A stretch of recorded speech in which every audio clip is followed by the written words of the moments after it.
ये झारखंड से हैं। आप भी आओ ना, अरे आओ आ जाओ। झारखंड से हैं। लास्ट 19 को मैं पानीपत जा रही थी, किसी कैंगन के सिलसिले में ही जा रही थी, और कुदरती ऐसा हुआ कि उसी ट्रेन में ये मुझे मिले। मालवा में हम जा रहे थे और ये मान के चलिए 11 बज चुके थे, सोने की तैयारी थी। ये फोन में किसी से बात कर रहे थे रिगार्डिंग उनकी डॉटर है, ये इसको एप्लास्टिक एनीमिया है।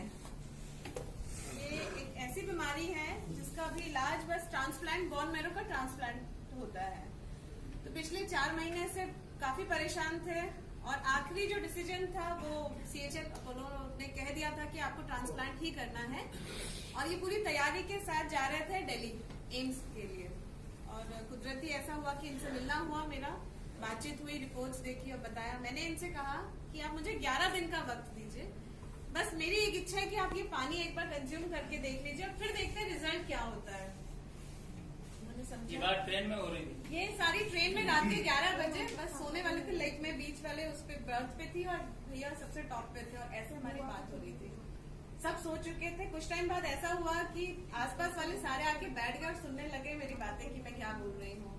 वो जानकार थे, चलिए अच्छी बात है और देख लेते हैं।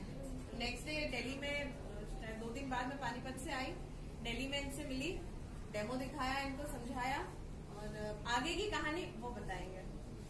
जी जी, मेरा नाम मकसूद अख्तर है, मैं झारखंड से हूँ। मेरा नाम मकसूद अख्तर है, झारखंड से हूँ। ये मेरी बेटी है, शाइस्ता परवीन नाम है। इसको पिछले 4 महीने से एप्लास्टिक एनीमिया है, जो कि भेलोर में क्लियर हुआ। काफी सीरियस हो गई थी, हम भेलोर इसको लेके गए थे, वहाँ क्लियर कर दिया कि इसका एक ही इलाज है और वो है ट्रांसप्लांट। तो हम वहाँ से एक मित्र के कहने पे कोलकाता आ गए, जहाँ पे होम्योपैथिक से मुझे बताया गया था कि ट्रीटमेंट होता है।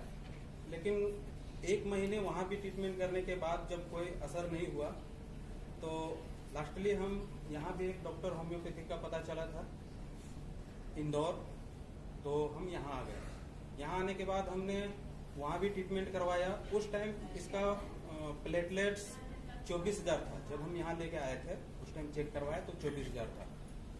ट्रीटमेंट चालू हुआ होम्योपैथिक का, वो 10 दिन का टाइम लिए और कोई बेनिफिट मुझे नहीं समझ में आया। 10 दिन में प्लेटलेट्स घटता गया।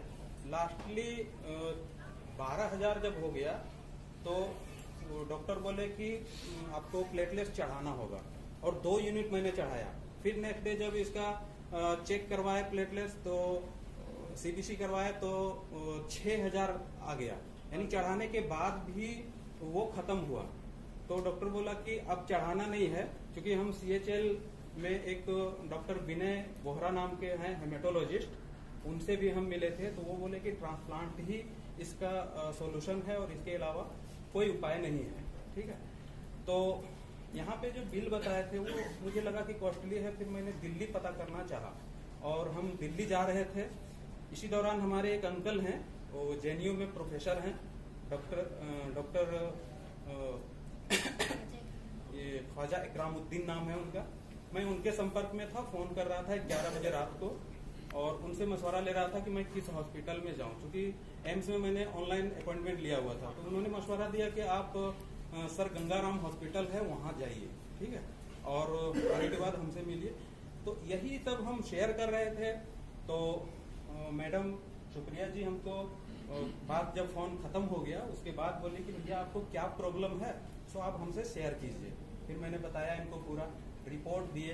देखने के बाद ये बताई, कुछ बुक वगैरह में दिखाई कि इसका सॉल्यूशन हमारे पास है, और ये कैंगन वाटर से है। वाटर थेरेपी आपको हम सिर्फ 10 से 11 दिन का टाइम लेंगे। आपने इतना समय बिताया है, तो मुझे 10 और 11 दिन अगर दे सकते हैं तो हम इसका सॉल्यूशन आपका निकाल देंगे, बगैर ट्रांसप्लांट का ये ठीक हो सकती है। तो मैंने कहा ठीक है, मैं दिल्ली जा रहा हूँ, दिल्ली के बाद मैं वापस आता हूँ और इसको भी ट्राई करते हैं। और दिल्ली से मैं हमको मिले, जैसे बताया, वहाँ डेमो देखे। डेमो देखने के बाद वहाँ से हम पानी लिए लगभग 10 लीटर, और 2-3 दिन के लिए वहाँ लिए थे, फिर इसको पिला रहे थे।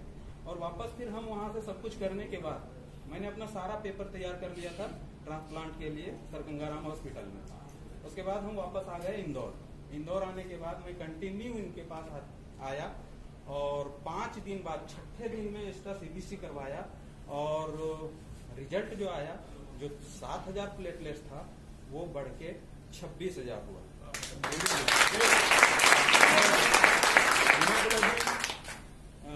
6.2 ग्राम था।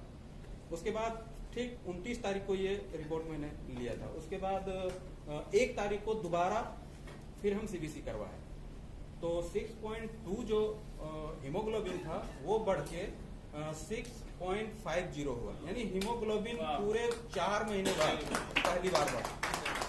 अभी तक बस डिक्रीज हो रहा था 4 महीने पहले जब इनको ये बात पता जितने बार हमने उसको पहली चेक बार किया हर बार वो नीचे जा रहा था। मैं पूरे 4 महीने में इसको 8 यूनिट ब्लड दे चुका था और 8 यूनिट प्लेटलेट्स चढ़ा चुका था।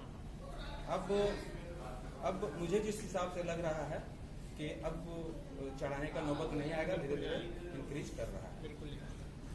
ये क्या महसूस कर रही है पानी पीने के अच्छा बाद? महसूस कर रही हूँ। पहले से ज्यादा ताकत आई है मुझमें। पहले मैं थोड़ा सा भी ढंग से चल नहीं पाती थी, अभी लगभग 1 किलोमीटर बिना थके चल सकती हूँ। बाथरूम तक जाने में इसको काफी प्रॉब्लम हो रहा है। यानी जब मैं वेलोर गया था मेरे पास इतना कम टाइम बचा था, मुझे लग रहा था कि अगर हम बाय ट्रेन जाएंगे तो शायद बहुत कुछ खो चुके होंगे, तो मैं बाय एयर वहां पहुंचा था और तुरंत जाके एडमिट किया था।